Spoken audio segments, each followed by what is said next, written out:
Histoire la grue qui traversait la rivière. Un chasseur célèbre qui vivait dans une région reculée du nord avait une belle femme et 2 fils, qui étaient laissés dans la hutte chaque jour pendant qu'ils partaient à la recherche des animaux dont la chair était leur principal soutien. Le gibier était très abondant à cette époque et ses travaux de chasse étaient bien récompensés. Ils vivaient loin de toute autre loge et il était rare qu'ils voyaient d'autres visages que ceux de leur propre maison. Les 2 fils étaient encore trop jeunes pour suivre leur père à la chasse, et ils avaient l'habitude de se divertir à proximité de la cabane. Pendant qu'ils étaient ainsi occupés, ils commencèrent à remarquer qu'un jeune homme visitait la loge pendant l'absence de leur père, et que ces visites se renouvelaient sans cesse.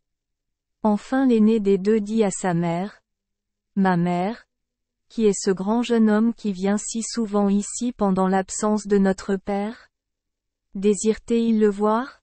Dois-je le lui dire quand il reviendra ce soir?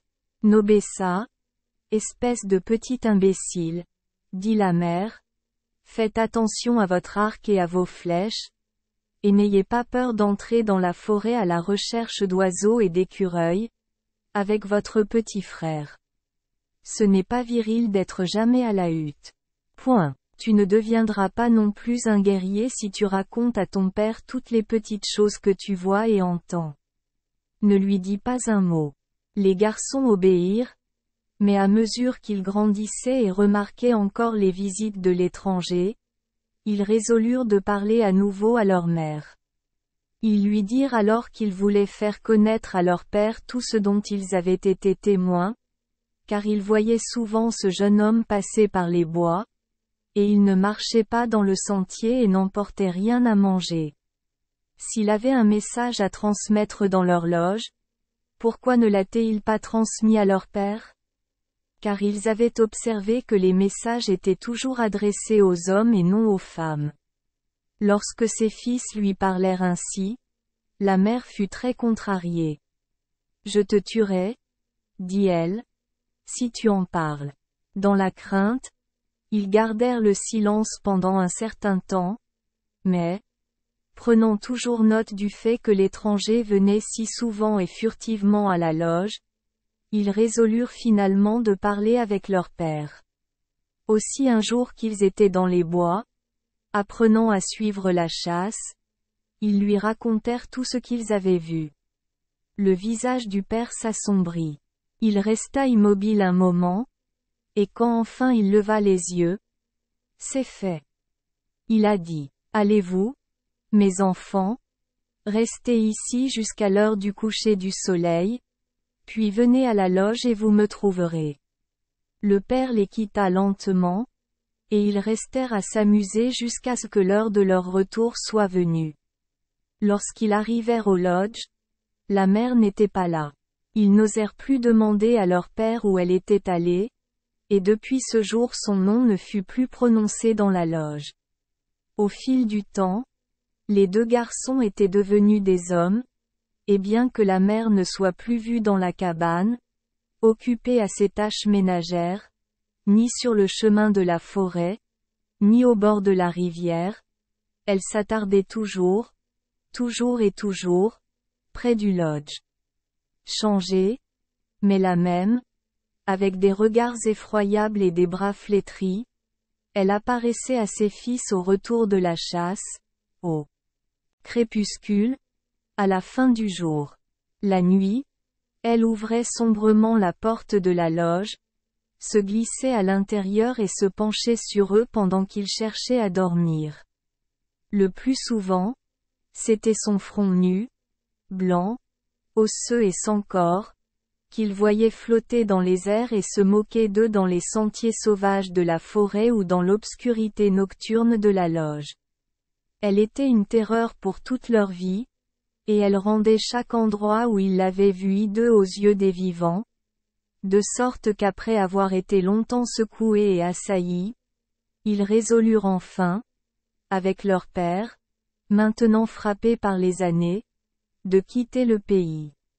Ils commencèrent un voyage vers le sud.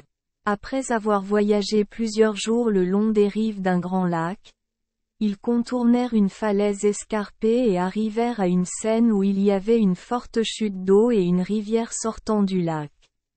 À peine eurent-ils aperçu cette chute d'eau, qu'ils entendirent un bruit de roulement derrière eux, et en regardant en arrière, ils aperçurent le crâne d'une femme qui roulait sur la plage. Il semblait les poursuivre, et il avançait avec une grande rapidité.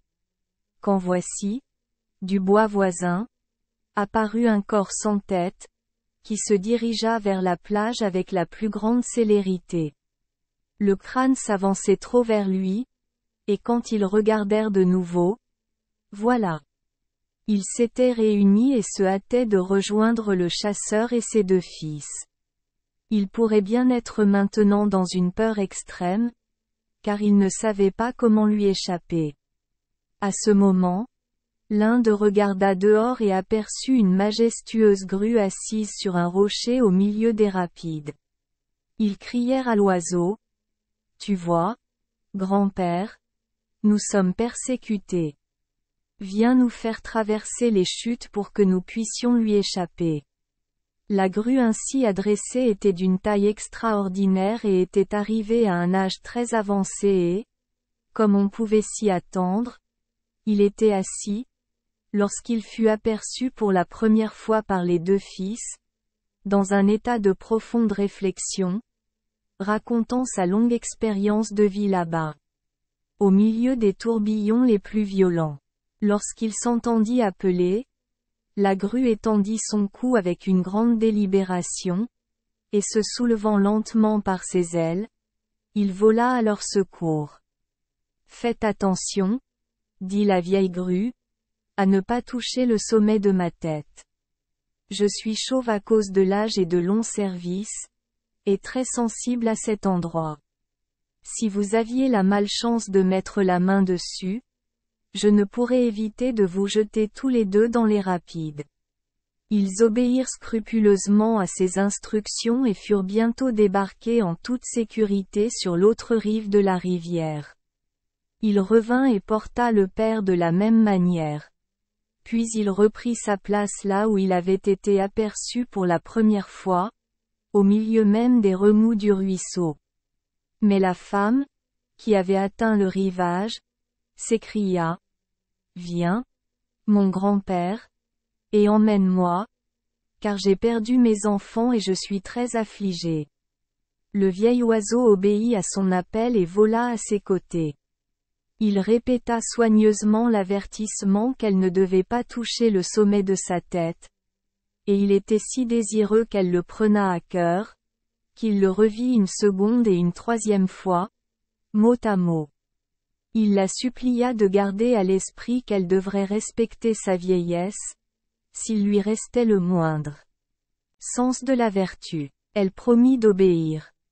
Mais à peine ils furent tout à fait embarqués dans le courant, qu'elle chercha furtivement à ignorer l'avertissement qu'elle avait reçu. Instantanément, la grue la jeta dans les rapides et secoua ses ailes comme pour se libérer de toute connaissance avec elle. Là, dit-il alors qu'elle s'enfonçait dans le ruisseau, tu ferais toujours ce qui était interdit. Dans la vie, comme tu cherchais ceux que tu aurais dû éviter, ainsi maintenant tu seras évité par ceux qui devraient te chercher. Va, et sois désormais Adam cum Meg. La femme disparut, fut immédiatement emportée par les courants rapides au loin dans les eaux, et dans le vaste désert des profondeurs sans rivage, sans compagnon ni réconfort, elle fut perdue à jamais. La famille du chasseur, reconnaissante de son aide généreuse, adopta l'oiseau comme emblème ou marque familiale, et sous la tutelle de la grue qui traversait la rivière, elle prospéra, avec des jours d'abondance et des nuits de paix. Merci les enfants des Esperluette Croisillon 39. Avoir écouté des contes de fées au jour Esperluette Croisillon 39. 8. Espérons que les histoires apporteront aux enfants des moments heureux et significatifs. Si vous aimez notre chaîne, veuillez appuyer sur le bouton S Esperluette Croisillon 39. abonner, pour ne manquer aucune histoire intéressante. Je vous souhaite une bonne nuit de sommeil et de beaux rêves. Rendez-vous dans la prochaine histoire.